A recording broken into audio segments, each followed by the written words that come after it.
the Burgundy and Gold won their fourth straight game and move into first place in the NFC East. Hi, I'm Marvin Jackson, and welcome to the Sideline Report. I am joined this evening by former NFL stars Kenneth Harvey, and he was a Washington linebacker, and also Kyle Arrington, who was a former New England Patriot. And of course, my partner, Lou Holder, is with us as always.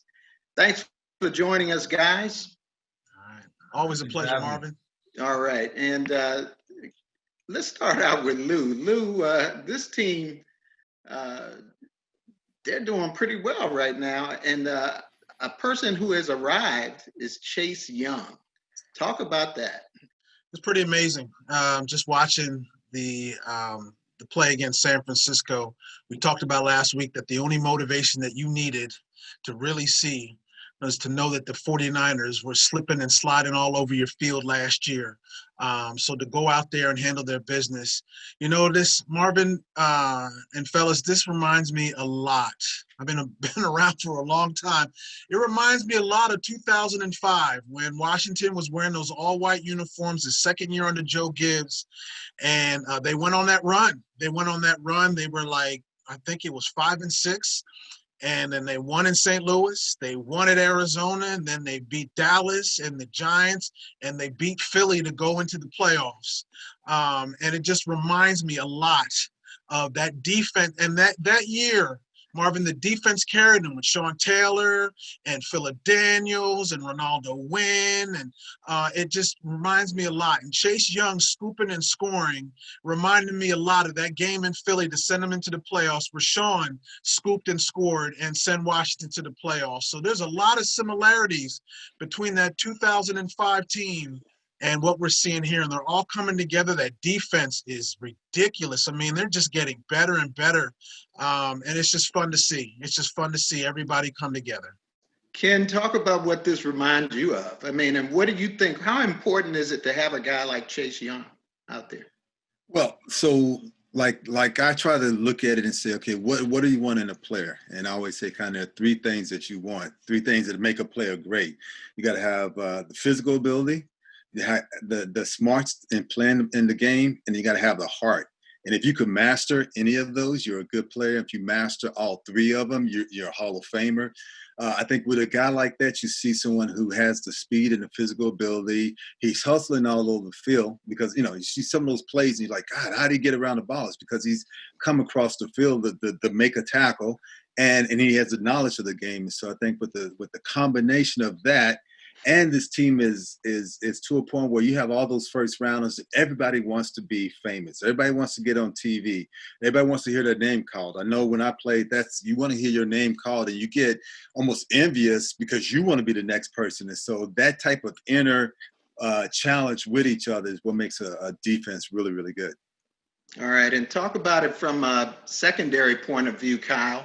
When you were with New England, how important is it to have guys like that strong defensive line? I mean, they're all number one draft picks. Talk about that, man. The defense, Chase Young in particular, the hometown kid, he is, first, what do you say? He is as advertised.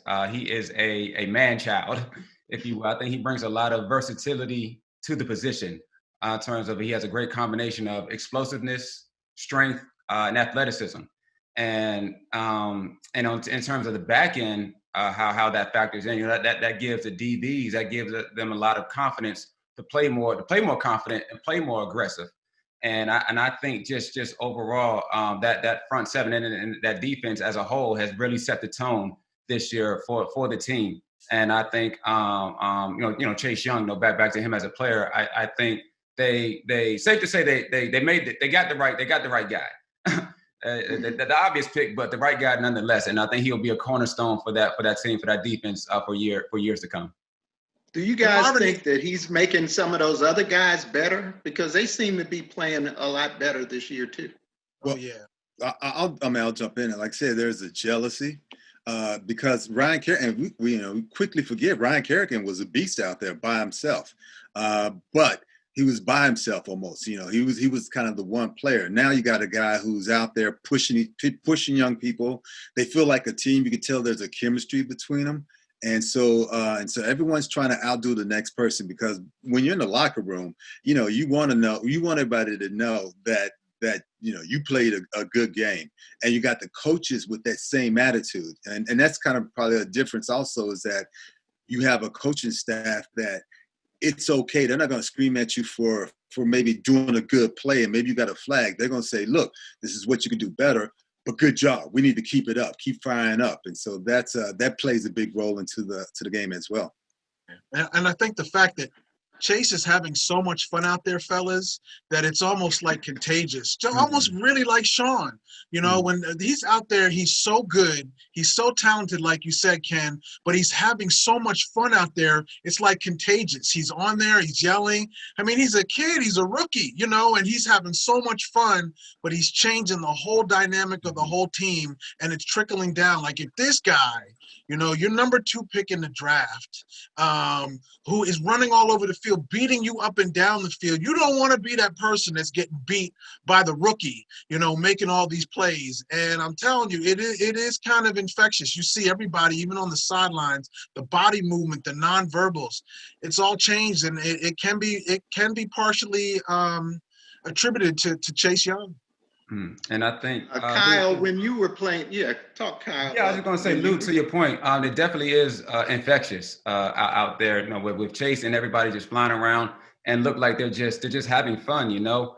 You know, that like I said, that defense, can't say enough great things about that defense. And I know we were talking a little bit before the show just about, you know, with the name change, everything going on with the you know, the noise we talk about, you know, everything outside of the locker room. You know, it could be a distraction if you let it as a team. So like to that team's credit, you know, Ron Rivera himself, you know, going through his battle. So that team in itself has done a great job of, you know, just compartmentalizing and you know, taking it one game at a time. Ken?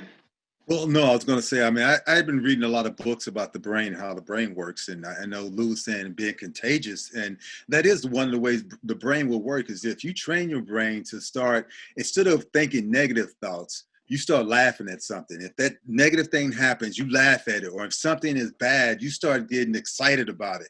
And so that excitement becomes contagious, and you start training your brain to think, okay, even in the worst circumstances, I'm okay. We're going to win this game. And that's called confidence. And that's kind of what you're seeing in the team, is that the brain is changing, that they're believing that they can overcome any obstacle instead of going down in the dumps and saying, here we go again. Because that's what happens with bad teams, is that you may have a lead, but then you'll kind of make a mistake and you're like, oh, here we go again, or something to happen. I think that contagiousness is that we can overcome everything, and that's what starts a winning tradition.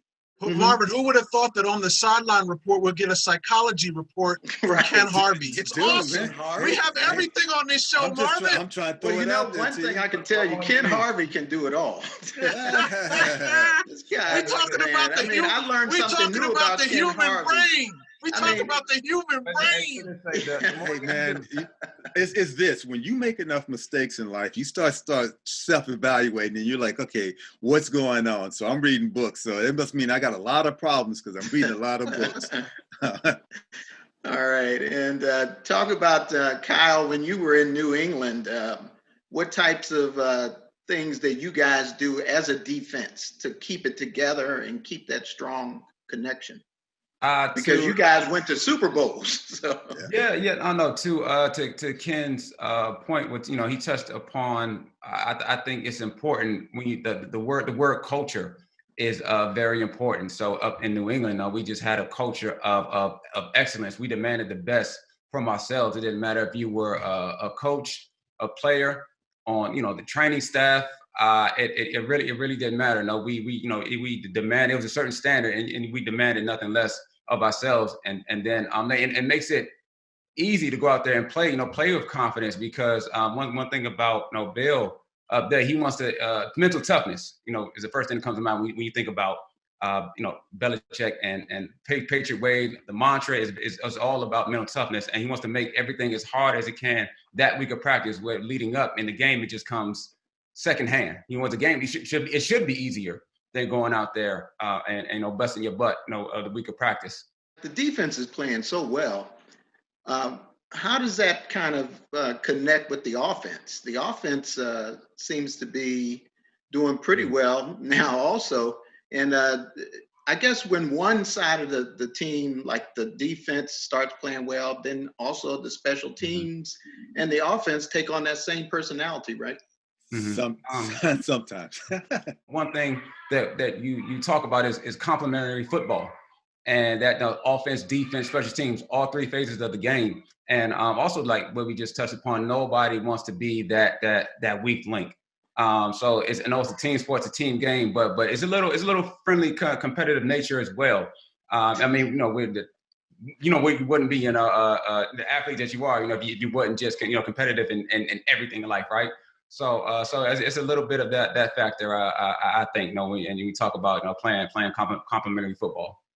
Well, and it's also, and Kyle mentioned it, is you play the game like you practice. So if you go in, your practices are where we're gonna beast out. We're gonna go against each other. We're gonna go the best against the best. So when you go into the game, no matter what they give you, it's normal. Then that's a good thing. If you go into the practices and your defenses are holding back because your defenses are so much better and your offense doesn't get a realistic look, you go into the game and you get beat down. So I think having a great defense in practice is going to make you have a better offense in the game. And so that is the complementary and expectation of what the coaches have for players and what you have for yourselves. So one thing, Marvin, that I would see in the press box, and, Ken, I've talked to you personally about this, Kyle, the same to a lesser extent. If you know on defense that you're not going to be 3 and out and back on the field again, you as a defense, and you have a quarterback and an offense that's going to have a sustained drive, you get your win. And I'm thinking it's got to be overall very enthusiastic for the defense to know that, when you get off the field, you're 3 and out and you get off the field, you're going to get a chance to stay off the field for a little bit because at least your offense is going to put together some drives. Am I correct with that, fellas? That, it leads off of that. A good offense leads to an even better defense. 100%. Because I know, I played, we never had a winning season. And so it's, I remember on the sideline a lot of times we were like, come on, just don't make a mistake. Don't mess up. Give us a chance to rest. We'll win the game for you, but don't make a mistake. But if the offense is constantly getting off the field, making the mistakes, then it's easy to start letting it creep into your soul, or just physically you get beat down so much that it's hard to overcome those challenges. To Ken's point, definitely. And one thing we will always look at as a defense, that day after the game is, there's a lot of victory Monday. So maybe that second day after the game. So we would look at, the turnovers. You would look at third down battles. Like how well did you get off the field? Because, you want to get the ball to the offense hands as many opportunities as you could get them. Because, time of possession, as we all know, is a key role, key factor, one of the key contributors into ultimately who wins and who loses those ball games. All right, well, let's take a break. We want to talk a little bit about your event coming up this weekend, Kyle, down at the National Harbor area. So we'll do it in the second segment coming up. So don't go away, everybody. We'll be right back with Kyle, Lou, and Ken.